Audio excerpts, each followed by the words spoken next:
नमस्कार दोस्तों, हमारे ऑनलाइन प्लेटफॉर्म में आप सभी का स्वागत है। जैसे कि आप सभी जानते हैं कि हम वर्ग 3 की लगातार आप सभी को तैयारी करवा रहे हैं। उसी कड़ी में हम देखते हैं हमारा जो आज का टॉपिक है स्क्वायर और स्क्वायर रूट क्यूब और क्यूब रूट है। तो चलिए हम देखते हैं आखिर स्क्वायर होता है जब किसी भी संख्या का उसी संख्या से मल्टीप्लाई या गुणा किया जाता है तो उस संख्या को उसका स्क्वायर कहते हैं। जैसे अगर मैं बोलूं एक में एक का एक बार गुणा कर दिया जाए तो जो संख्या होती है वो एक का स्क्वायर लिखा जाता है और इसे ही हम क्या बोलेंगे, एक बोलेंगे। ठीक। अब यहीं पे अगर 2 में 2 का गुणा किया जाए तो हमें क्या मिलने वाला है, 2 का स्क्वायर। मतलब जब आधार समान होती है तो घातें जुड़ जाती हैं। इस स्थिति में 2 का स्क्वायर मतलब 4। तो स्क्वायर मतलब ये है कि किसी भी संख्या का उसी संख्या से गुणा कर देना ही क्या कहलाता है, हमारा स्क्वायर कहलाता है। तो हमें ये ध्यान देना है। ठीक है, चलिए अब आगे चलते हैं। जैसे 3 का हमने 3 का एक बार और गुणा कर दिया तो हमें जो संख्या मिलने वाली है वो स्क्वायर मिलेगी। ठीक। अब हम जब आगे चलते हैं तो स्क्वायर को भी निकालने के लिए हम क्या कर सकते हैं, एक तो गुणा विधि होगी, यही हमारी उपयोगी विधि है। और फिर अगर जैसे बड़ी बड़ी संख्या होती है, हम बोलते हैं कि 25 का अगर हमें स्क्वायर निकालना है तो 25 में तो एक छोटी सी ट्रिक लग जाएगी। वो क्या होगा कि हमें सीधे सीधे 5 का स्क्वायर लिख देना है। तो 5 का स्क्वायर क्या होता है, 25। फिर उसके बाद यहाँ पे 2 है, 2 में एक संख्या को बढ़ा दो 3 और इनका मल्टीप्लाई कर दो, 3 2 जा 6। तो ये हो गया 625, 25 का स्क्वायर। जिस भी संख्या का इकाई अंक 5 होता है उसमें ये ट्रिक लग जाएगी। जैसे अगर मैं देखूं, अगर मुझे लिखना हो मान लीजिए 45 का स्क्वायर, तो मैं क्या करूंगा, 5 का स्क्वायर लिख दूंगा। 5 का स्क्वायर कितना होता है, 25 होता है। अब 4 के लिए निकालूंगा, 4 में एक अंक को बढ़ा दो, 4 1 5, तो कितना हो जाएगा, 5 और 20, तो ये हो गया 45 का स्क्वायर। अब यहीं पे अगर मैं देखूं कि दूसरा, जैसे मुझे निकालना 65 ए स्क्वायर और 2ab और बी स्क्वायर। बी स्क्वायर बोले तो 7 का स्क्वायर 49, हमने 9 लिख दिया, 4 को कर दिया कैरी। ठीक। अब क्या करेंगे, 2ab, तो 7 1 जा 7 और 7 2 जा, क्योंकि पहले ए में बी का गुणा कर देंगे तो 7 1 7 7 1 7 और फिर 2 में गुणा करेंगे तो 7 2 14 और 4 हमारे पास कैरी भी है, 14 और 4 18 हो जाएगा। ठीक है, एक फिर से कैरी आ गया। और फिर हम क्या करेंगे, एक का वर्ग करेंगे, तो एक का वर्ग एक का स्क्वायर कितना होगा, एक ही होगा। तो एक कैरी है 2, 289। इस तरह 99 तक, मतलब 11 से 99 तक जो भी संख्याएं हैं उनका स्क्वायर निकाला जा सकता है। ठीक है, चलिए अब जब हमने स्क्वायर निकाल लिया तो उसके आगे हमें ये भी देखना है कि स्क्वायर रूट कैसे निकाला जाए। ठीक है, लेकिन एक दिक्कत यहाँ पे ये भी आती है कि कभी कभी क्या होता है कि दशमलव वाली संख्या का वर्ग निकालने के लिए बोलता है। अब उस स्थिति में मान लीजिए कि मैंने अभी 17 का स्क्वायर निकाला। अब पूछे कि इसके आगे हम देखते हैं कि 1.7 का स्क्वायर हम कैसे निकालेंगे। ठीक है, तो 1.7 अभी हमने 17 का निकाला, 17 का स्क्वायर तो 89 आया। अब यहीं पे हमें देखना है कि 1.7 का स्क्वायर कैसे निकाला जाएगा। उस कंडीशन में हमें इस पॉइंट को भी भूल जाना है। जब इस पॉइंट को हम भूल जाएंगे तो उस कंडीशन में हमें क्या मिलेगा, 17 का स्क्वायर। 17 का स्क्वायर मैंने अभी आप सभी को सिखाया कैसे निकाला जाता है। अब उस कंडीशन में सीधे हमें लिख देना 289। ठीक है, जैसे 17 का स्क्वायर निकाले हैं वैसे ही दो नंबरों को, अगर वो दशमलव में है या पॉइंट में है, दो नंबरों का जो भी स्क्वायर होता है वो वैसा निकाल लेते हैं।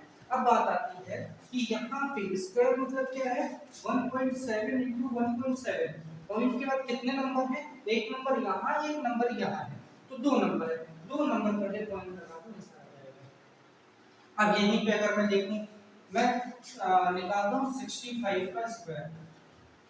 ठीक है, 65 का स्क्वायर जैसे मैंने निकाला, अभी मैंने आपको सिखाया भी था कि सीधे 5 का स्क्वायर है तो 25 और 6 में एक प्लस कर दो 7, 6 7 जा 42, तो कितना आ गया 4225। अब हमें अगर यहीं पे निकालना हो 66.5 का स्क्वायर, काफी कठिन काम हो जाता है। हम देखते हैं कि अरे 6.5 का कैसे स्क्वायर निकाला जाए, तो यहाँ पे बिल्कुल भी आपको घबराना नहीं है। आपको क्या करना है, 65 का स्क्वायर आप चुपचाप लिख दीजिए। तो कैसे लिखेंगे, जैसा निकालते हैं अभी जो मैंने सिखाया, ठीक। अब क्या करना है, जैसे 6.5 into 6.5 पॉइंट में कितने डिजिट आ रहा है, एक यहाँ पे आ रहा है एक यहाँ पे आ रहा है, तो दो डिजिट है, ठीक है। दो डिजिट पहले पॉइंट लगा दो, ये हो गया 42.25। तो इस तरह दशमलव वालों का भी हम आराम से वर्ग निकाल सकते हैं, ठीक है। अब देखिए, अभी मैंने आपको सिखा दिया कैसे स्क्वायर निकाला जाता है, कैसे दशमलव वालों का स्क्वायर निकाला जाता है। अब इसी के आगे हम चलते हैं स्क्वायर रूट के बारे में कि स्क्वायर रूट कैसे निकाला जाता है, ठीक है। अब चलिए, अभी मैं ये स्क्वायर लिखा रहने देता हूँ और इसी में मैं आपसे सभी को सिखाता हूँ कि स्क्वायर रूट कैसे निकाला जाएगा।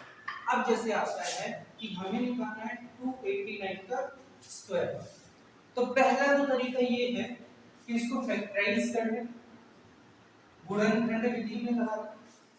तो गुणनखंड विधि से हम लगाएंगे तो यहाँ पे प्राइम नंबर लिखना पड़ेगा, अभाज्य संख्याओं से भाग देना पड़ेगा। 2 से ये जाएगा नहीं, 3 से भाग करें तो 10 19 3 के पहाड़े में आता नहीं है, 4 से जाएगा नहीं, 5 से इकाई 5 नहीं है, नहीं जाएगा, 6 7 से देखेंगे तो 7 से भी ये नहीं कटने वाला। अगर हम देखें 7 के बाद हमारा क्या मिलता है 11, 11 से भी ये नहीं कटने वाला, 13 लगाएंगे 13 से भी ये नहीं कटेगा, 13 के बाद अगर हम आगे पहुंचते तो 17, हाँ ये 17 से कट जाएगा, 17 बार में। तो यहाँ पे गुणनखंड विधि से हमने देखा क्या आया 17 into 17 आएगा, 17 into 17। तो इस कंडीशन में पेयर बन गया, एक बाहर आ जाएगा तो 17 हो जाएगा। अब हम ये भी सीखते हैं कि आखिर ये बाहर आया कैसे। तो यहाँ पे हम देखेंगे बेस सेम है, पावर ऐड हो जाएंगे।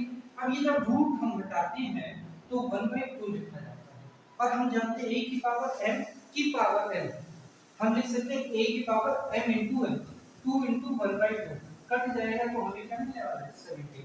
इस तरह हम स्क्वायर निकाल सकते हैं। अब यहाँ पे विधि और आती है, एक मेथड और आता है स्क्वायर रूट निकालने का। जैसे हमने देखा यहाँ पे 4225, इसका हमें निकालना है। तो एक तो तरीका ये है कि जैसे मैंने सिखाया कि अंतिम के दो अंक हमने ले लिए, 25 आ गया। अब 42 सोच लेना है किस दो लगातार संख्या का मल्टीप्लाई, मान लीजिए वहां पे हमको ये नहीं ध्यान आता है, उस स्थिति में हम क्या करते हैं कि इसको भाग विधि से करते हैं। भाग विधि से जैसे ही करने चलेंगे तो यहाँ पे 4225 लास्ट से जोड़ा बनाना शुरू कर देंगे, पेयर बनाना। तो यहाँ 25 का 42 का पेयर बन गया। अब यहाँ एक ऐसा स्क्वायर लिखना है जो या तो 42 आए या 42 से छोटा है। तो हम जानते हैं कि 7 से जो 49 ज्यादा हो गया, 6 6 जा 36, तो यहाँ हमने 6 लिखा, 6 में 6 को ऐड कर देंगे, 12 आ जाएगा। 6 का स्क्वायर यहाँ लिख देंगे 36, और ये हमें बताएगा कि किसका स्क्वायर होने वाला है। तो जैसे ही माइनस करेंगे 42 में 36 को माइनस करेंगे तो अगेन हमें कितना मिलेगा, 6 मिलने वाला है, 625। अब 12 में ऐसी नंबर रखो और उसी नंबर का इसके साथ मल्टीप्लाई करो। तो हम रखते हैं 12 में हमने 5 को रखा, 5 का ही मल्टीप्लाई किया, मतलब यहाँ पे एक एक नंबर रख के हमें चेक करना है। पहले 1 रखेंगे, 2 रखेंगे, 3 रखेंगे, 4 रखेंगे, जो नंबर रखेंगे उसी से मल्टीप्लाई करना है। तो हमने 5 को रखा, 5 5 जा 25 2 और 5 2 जा 10 2 12 1 5 1 6। देखिए पूरा ये नंबर कट गया। इस नंबर का कट जाने का मतलब ये है कि किसका स्क्वायर है 65 का। अभी हमने ऊपर निकाला था 65 का स्क्वायर, तो दूसरा मेथड स्क्वायर रूट निकालने का हमारा ये हो गया, ठीक है। अब इसी तरह अगर हम आप देखते हैं दशमलव वाला, तो दशमलव वाले में जैसे दे देगा 42.25, तो यहाँ पे हमने 42 को लिख लिया, जो कैरी है उसको लिख देना है, फिर अगला जो दो नंबर है वो एज इट इज हमें लिखना है। यहाँ पे डिवाइड मेथड बोला जाता है, डिवाइड नहीं करना, लेकिन डिवाइड मेथड से हमें अपना स्क्वायर रूट निकालना है, ठीक है। तो यहाँ फिर हम देखेंगे पॉइंट आ जाएगा 6.5 इसका आंसर हो जाएगा, ठीक है। चलिए इसके आगे हम देखते हैं, अभी हमने स्क्वायर और स्क्वायर रूट को पढ़ा, अब आगे हम देखते हैं कि क्यूब और क्यूब रूट के बारे में, क्योंकि ये भी हमारे सिलेबस का महत्वपूर्ण हिस्सा है। तो इस वीडियो में चलिए मैं आपको क्यूब सिखा देता हूँ और अगले वीडियो मैं फिर आपको क्यूब रूट सिखाऊंगा। तो ये हमारा है क्यूब, ठीक है। तो देखिए क्यूब क्या होता है, जैसे हमने स्क्वायर को सीखा कि किसी भी नंबर का उसी नंबर से एक बार मल्टीप्लाई, अब यहाँ क्यूब जो होगा किसी भी नंबर का उसी नंबर से दो बार मल्टीप्लाई। तो जैसे हमने देखा एक का दो बार मल्टीप्लाई, एक 1 into 1 तो कितना हो जाएगा 1 1 जा 1 1 जा 1 तो 1 आ गया। इसको पहले हम लिख दें कि आधार सेम है, मतलब बेस सेम है, पावर ऐड देंगे 3, तो क्यूब को लिखा जाता है 3 के फॉर्म में, ठीक है।